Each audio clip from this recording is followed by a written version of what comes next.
చిరంజీవి గారిని కలిసి సమస్య చెప్పుకోవటానికి, ఇప్పుడు దాకా జరిగింది ఏంటి ఇది అనేది చెప్పుకోవటానికి మేము ఇట్లా రావడం జరిగింది. చిరంజీవి గారు ఒకటే మాట చెప్పారు,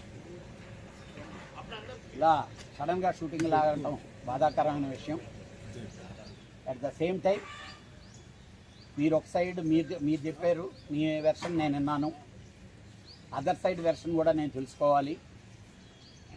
అట్ ద సేమ్ టైం ఆయన సినిమా షూటింగ్ కూడా ఉంది కాబట్టి డెఫినెట్గా నేను ఏం మాట్లాడటం అనేది బాగుండదు.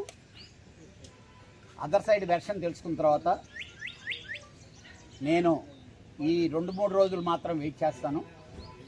మీరు ఒక సామరస్యంగా ఒక కొలిక్కొచ్చి షూటింగ్లు స్టార్ట్ చేస్తే సరి, లేకపోతే 3 రోజుల తర్వాత whatever we are going to take the decision అనేది ఆ రోజు చెప్తాను.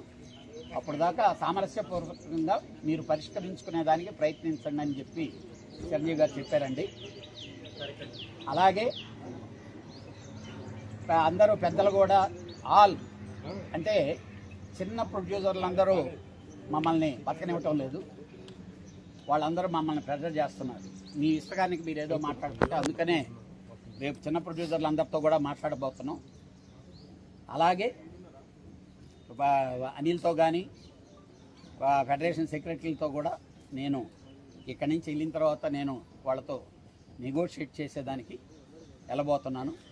డెఫినెట్గా ముందు షూటింగ్లు స్టార్ట్ చేసి నెగోషియేట్ చేసుకొని పరిష్కారం చేసుకునే విధానంలోకి రావాలనేది అందరి కోరిక.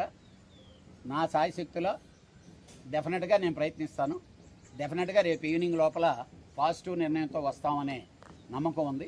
Will try my level best. Thank you sir.